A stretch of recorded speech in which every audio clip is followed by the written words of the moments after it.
আসসালামু আলাইকুম। এখন দেখবেন সংবাদ শিরোনাম। করে প্লট নেয়ার মামলায় শেখ হাসিনার ২১ বছরের কারাদণ্ড, জয় পুতুলকেও ৫ বছর করে সাজা।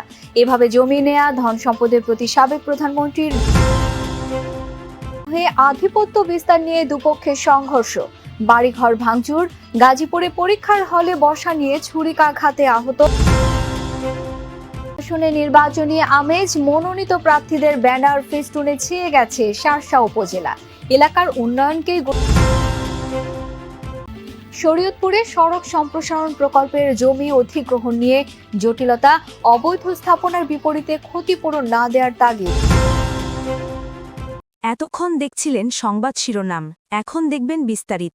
ক্ষমতার সর্বোচ্চ পদে থেকে সরকারি সম্পত্তি নিজের নামে নিয়ে রাষ্ট্রের সাথে বিশ্বাসঘাতকতা করেছেন সাবেক প্রধানমন্ত্রী শেখ হাসিনা, যা দুঃখজনক।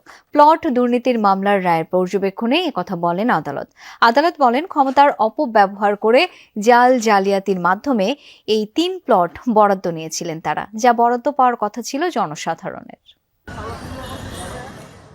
ক্ষমতাচ্যুত হবার ঠিক ২ বছর আগে ২০২২ সালের ৩ আগস্ট সাবেক প্রধানমন্ত্রী শেখ হাসিনা নিজের নামে বরাদ্দ নিয়েছিলেন পূর্বাঞ্চলের কূটনৈতিক জোনের ১০ কাঠার প্লট।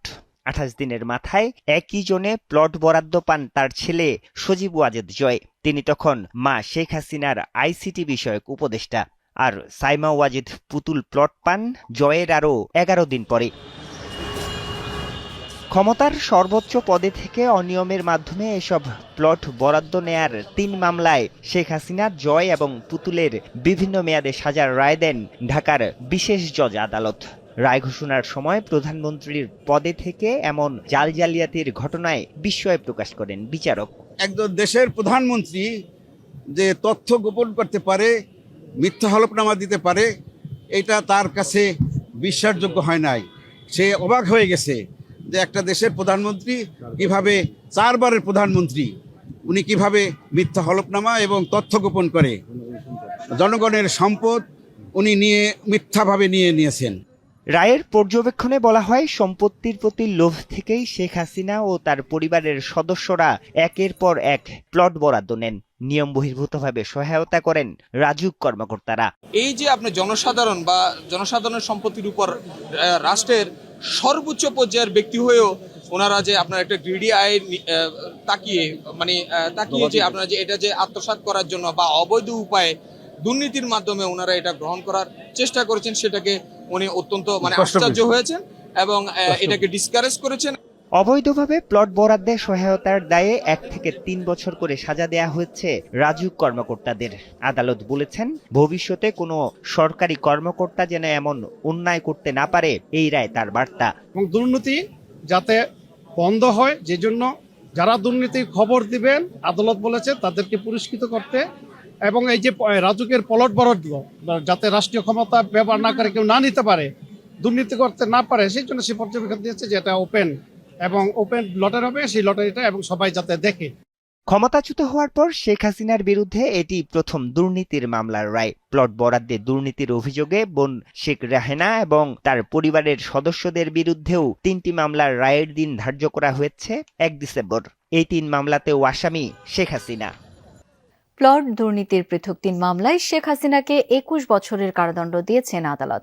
একই সঙ্গে পুত্র সজীব ওয়াজেদ জয় ও কন্যা সাইমা ওয়াজেদ পুতুলকেও দেওয়া হয়েছে ৫ বছর করে সাজা। জালিয়াতি করে প্লট পেতে শেখ হাসিনাকে যারা সহযোগিতা করেছেন, সেই ১৭ জন রাজুক ও গণপূর্ত মন্ত্রণালয়ের কর্মকর্তারও বিভিন্ন মেয়াদে সাজা হয়েছে।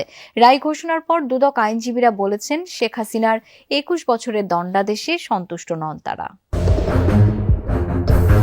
সাধারণ কিংবা বিশেষ, রাজুকের নিয়ম মানার পরও তদবির ছাড়া প্লট পেতে বেগ পোহাতে হয় যে কাউকে। সেখানে পূর্বাঞ্চলের অতি মূল্যবান রাজুকের ৩টি প্লট অতি গোপনে ক্ষমতার অপব্যবহার করে বাগিয়ে নেন শেখ হাসিনা ও তার পরিবার। শেখ হাসিনার প্লট দুর্নীতির অভিযোগ আদালতে গড়ায় এমন একটি সময়ে যখন অভ্যুত্থানের মুখে পালিয়ে তিনি অবস্থান নেন ভারতে। আর ৮ মাসের বিচার কার্য শেষে শেখ হাসিনার সেই প্লট দুর্নীতির মামলার রায় ঘোষণা হয় ঢাকার বিশেষ জজ আদালত ৫-এ। রায়ের আগে অভিযোগগুলো পড়ে শোনান বিচারক।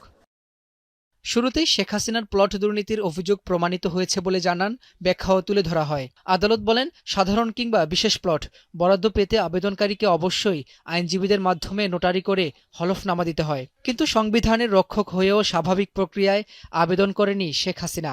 রাজুকের বিধিনিষেধ অমান্য করেই জালিয়াতির মাধ্যমে হলফনামা দাখিল করেন নির্দিষ্ট সময়সীমার শেষ মুহূর্তে, তাও জাল হলফনামা।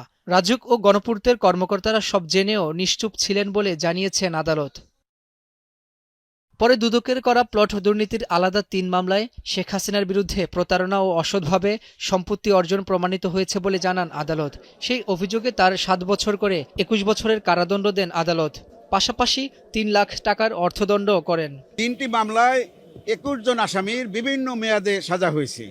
যারা এই 3টি মামলায় কমন আসামি আছেন তাদের সাজা ওইভাবেই ক্রমান্বয়ে, যার প্রথম মামলায় সাজা যদি 3 বছর হয়ে থাকে, পরবর্তী 2 মামলা 3 বছর ধারাবাহিকভাবে খাটবে, একত্রে না। একই মামলায় শেখ হাসিনা পুত্র জয় ও কন্যা পুতুলকে 5 বছরের কারাদণ্ড দিয়েছেন আদালত। এই রায় আমাদের প্রত্যাশিত অনুসারে হয় নাই। আমরা পরবর্তীতে আমাদের দুর্নীতি দমন কমিশনের সাথে আলাপ করে আমরা পরবর্তী সিদ্ধান্ত জানাবো। এছাড়া পূর্বাচলে মূল্যবান 3টি প্লট পেতে গণপূর্ত ও রাজুকের কর্মকর্তা যারা শেখ হাসিনাকে প্রত্যক্ষ সহযোগিতা করেছেন তাদেরও সাজা দেওয়া হয়েছে।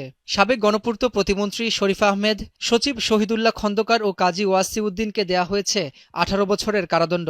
রাজুকের সাবেক চেয়ারম্যান আনিসুর রহমান মিয়াকে 15 বছরের কারাদণ্ড দেয়া হয়। মামলায় গ্রেফতার একমাত্র আসামি খুরশিদ আলমের সাজা হয়েছে 3 বছর। রাজুক ও গণপূর্তের আরও 12 কর্মকর্তার বিভিন্ন মেয়াদে সাজা হয়। অভিযোগ প্রমাণিত না হয় খালাস পেয়েছেন গণপূর্ত মন্ত্রণালয়ের কর্মকর্তা সাইফুল ইসলাম। মানবতা বিরোধী অপরাধে মৃত্যুদণ্ডে দণ্ডিত হওয়ার পর এবার প্লট দুর্নীতির মামলায় দণ্ডিত হলেন সাবেক প্রধানমন্ত্রী শেখ হাসিনা। আদালত এই মামলার পর্যবেক্ষণে বলেছেন, নির্বাহী আদেশের সর্বোচ্চ আসনে থেকে এভাবে প্লট নেওয়া জাতির সঙ্গে প্রতারণা।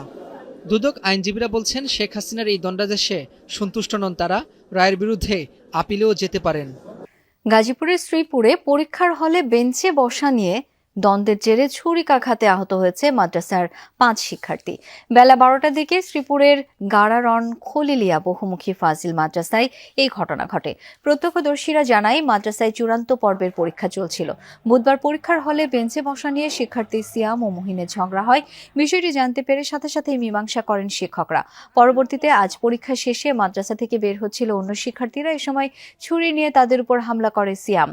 আহত হয় রিফাত, নাদিম, মহিন ও রাশিদুল সহ আরও এক ছাত্র। প্রথমে উপজেলা স্বাস্থ্য কমপ্লেক্সে নেওয়া হলে উন্নত চিকিৎসার জন্য তাদেরকে ঢাকায় পাঠানো হয়। এই বিষয়ে তদন্ত করে আইনগত ব্যবস্থা নেওয়া হবে বলে জানিয়েছে পুলিশ।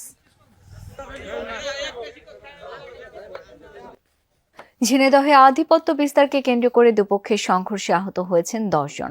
সকালে সদর উপজেলার ফুরসন্দি গ্রামে এই ঘটনা ঘটে। পুলিশ জানায়, দীর্ঘদিন ধরেই গ্রামের 2 সমাজপতি শাহাবুর মোল্লা ও জাহিদ বিশ্বাসের সমর্থকদের মধ্যে আধিপত্য বিস্তার নিয়ে বিরোধ চলছে। সকালে শাহাবুর সমর্থক আলামিনের সাথে পারিবারিক বিষয় নিয়ে ঝগড়া হয় জাহিদ সমর্থক ফিরোজের। এরই জেরে এক পর্যায়ে দুপক্ষ সংঘর্ষে জড়ায়। ভাঙচুর করা হয় 2টি বাড়ি।